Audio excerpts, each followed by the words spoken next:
Well, good morning, everybody. I don't know if you caught it, but Thursday night there was a big hockey game.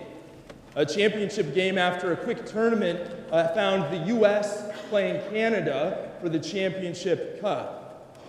It was the most highly viewed hockey game in recent memory because the Saturday before, the game had gotten really physical really fast.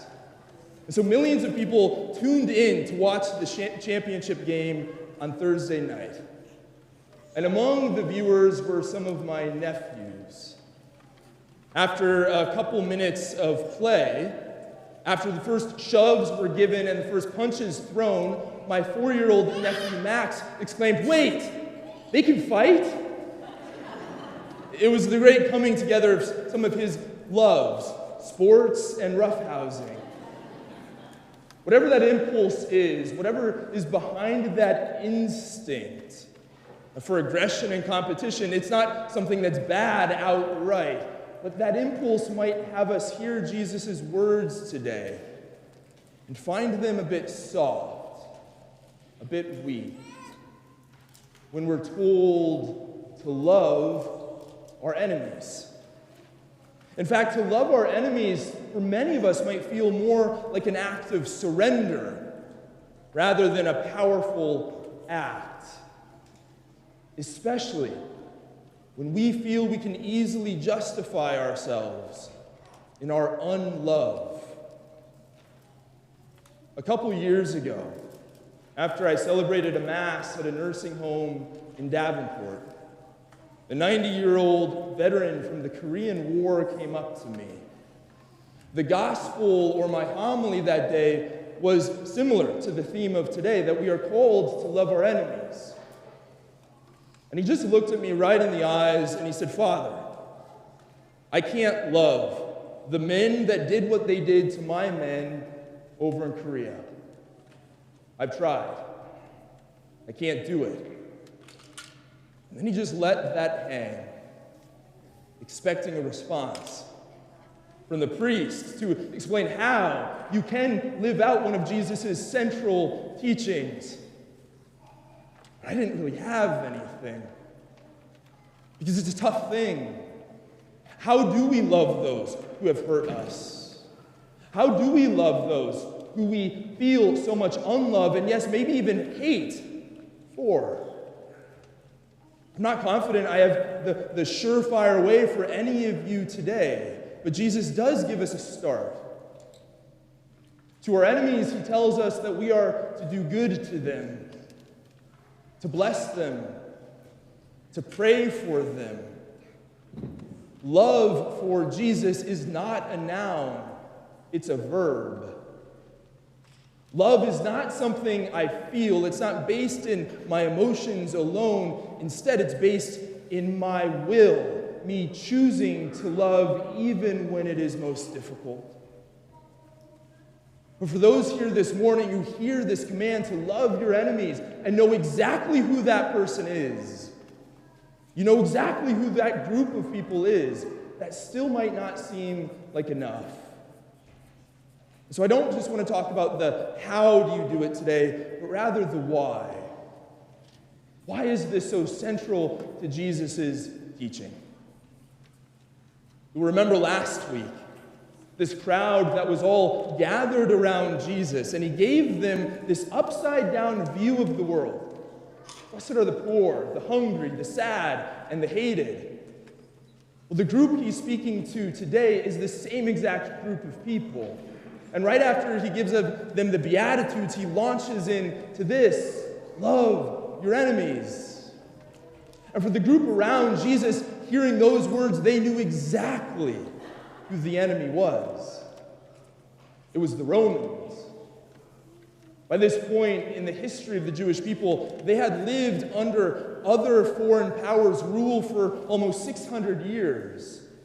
They wanted out.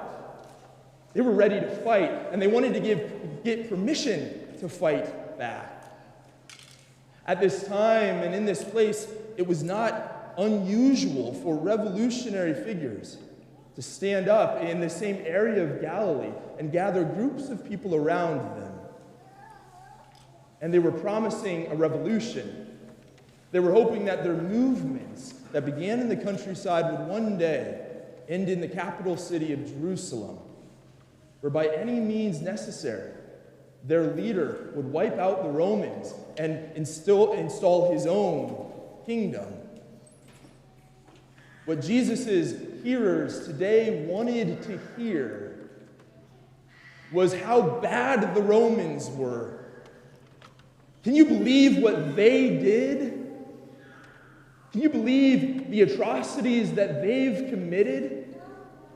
Do you understand how bad they are? And yet to that group of listeners, Jesus says what? Love your enemies. Do good to them. What's Jesus doing? He's turning the whole thing upside down. Yes, it's so easy to talk about them and everything they've done and how bad they are, but don't start there. What can you do? Jesus' vision and all of his moral teaching does not begin by just calling out other people. He begins by having us examine ourselves. What can I do to change this? What can I do to love them? In the first half of the 20th century, the Times of London, one of their major newspapers, was soliciting for answers to this question that they were going to publish in their paper. And the question was this: what is wrong with the world today? What is wrong with the world today? Well, the Catholic author G.K. Chesterton submitted his own letter in response to that question, and it simply said this: "Dear Sir, I am, sincerely, G.K. Chesterton." That for Jesus, the path to peace, it runs through an individual human heart.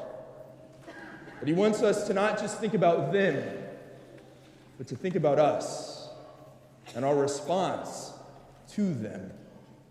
And over the course of the nearly 2 centuries of people following this teaching of Jesus, we have some pretty incredible examples of it. On a night in 1963, a cross was burned outside the home in the front lawn of Martin Luther King Jr. The next morning, a great crowd of people had congregated around his house. Many of them were probably wondering, how is he going to react? He would be perfectly justified to walk onto his own front lawn and condemn those who had made this great heinous act of hate. He might even be right to curse those who did this to him. But instead, as he walked out to the cross and bent over to pull it out of the grass, he began to speak a prayer. He spoke a prayer of blessing over those who had committed this act. He spoke a prayer asking God to show favor to those who had done it. Later in his book, The Strength to Love, Martin Luther King Jr. would say that to follow up hate with more hate, it's a descending spiral. To fight fire with fire just makes the world a hotter place. And that the only way to turn an enemy into a friend is through love. Now, I don't know who in that group around his house that day was moved by this action. But I can well imagine that the emotions would have flared up in many of them if, when he walked out of his front door, Martin Luther King Jr.'s first words were, "Can you believe what they've done? How terrible are those people?" But instead, what did he do? He prayed for those who hated him. Nearly 20 years later, Pope John Paul II, while entrenched in the fight between East and West during the Cold War and standing adamantly against Soviet communism, John Paul II was shot in the middle of St. Peter's Square. The bullet missed his heart by mere millimeters, but it was enough to spare his life. After he had recovered, he made a trip to Rebibbia prison in Rome to visit this man, Mehmet Ali Agca. And there, in that prison, John Paul II held the hand that had held the gun that was pulling the trigger, that held the hand of the gun that was meant to kill him. After their visit, reporters asked John Paul II, "What did you talk about?" And he said, "What we spoke about remains between us. But I spoke to him as a brother who has my trust and who I have forgiven." John Paul II knew something as he was seeking to bridge a deep gap and divide and unpeace that existed in the world at large. He knew that there could be no peace in the world if there was not peace in his own heart.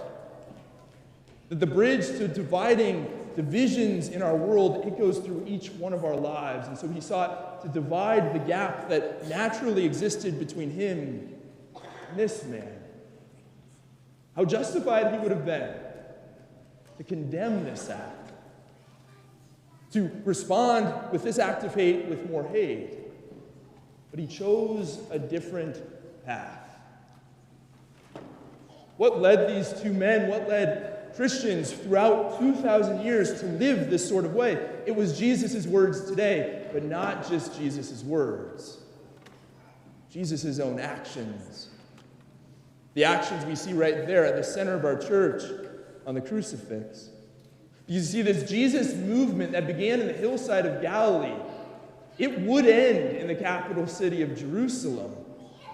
But when he entered into Jerusalem, cheers of joy quickly turned to cheers of hate. And Jesus, at the hands of the enemy, the Romans, he was betrayed and he was scourged and beaten, and then he was nailed to this cross. And when he was lifted up and hoisted and he looked down on a world full of hate, what did Jesus do? He prayed for the very people that had done this to him. "Father, forgive them. They know not what they are doing." And who heard that? One of the enemy. The Roman soldier at the foot of the cross, Longinus. And having heard this prayer spoken over him, this act of love given for him, right after Jesus died, what did Longinus do? He looked up at the cross and he said, "Truly this man was the Son of God." Makes this profound act of faith. If from that cross, Jesus spoke words of hate, if from that cross Jesus spat at the ones that were doing this to him, would he have been justified? Perhaps. But would Longinus ever have come to faith? No. Brothers and sisters, Jesus' command and Jesus' example to us today is hard. His command does not come at the expense of diminishing what has happened to us or making us forget the things that have hurt us, but he shows us a different way. That while people can take everything from us, they can't take from us the power to love.